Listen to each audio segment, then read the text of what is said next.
الله الرحمن الرحيم. يا أيها المزمل قم الليل إلا قليلا نصفه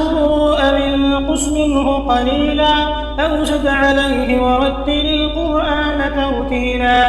إنا سنلقي عليك قولا ثقيلا إن ناشئة الليل هي أشد وطئا وأقوم قيلا إن لك في النهار سبحا طويلا واذكر اسم ربك وتبتل إليه تبتيلا رب المشرق والمغرب لا إله إلا هو فاتخذه وكيلا واصبر على ما يقولون واهجرهم هجرا جميلا وذرني والمكذبين أولي النعمة ومهلهم قليلا إن لدينا أنكالا وجحيما وطعاما ذا غصة وعذابا أليما يوم ترجف الأرض والجبال وكانت الجبال كثيبا مهيلا إنا أرسلنا إليكم رسولا شاهدا عليكم كما أرسلنا إلى فرعون رسولا فعصى فرعون الرسول فأخذناه أخذا وبيلا فكيف تتقون إن كفرتم يوما يجعل الولدان شيبا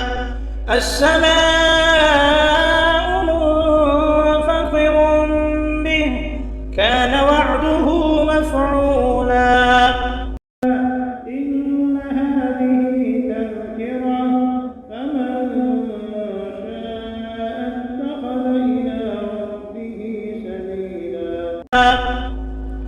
إن ربك يعلم أنك تقوم أدنى من ثلثي الليل ونصفه وثلثه وطائفة من الذين معك والله يقدر الليل والنهار علم أن لم تحصوا فتاب عليكم فاقرؤوا ما تيسر من القرآن علم أن سيكون منكم مرضى وآخرون يضربون في الأرض يبتغون من فضل الله وآخرون يقاتلون في سبيل الله فاقرؤوا ما تيسر منه وأقيموا الصلاة وآتوا الزكاة وأقرضوا الله قرضا حسنا وما تقدموا لأنفسكم من خير تجدوه عند الله هو خيرا وأعظم أجرا واستغفروا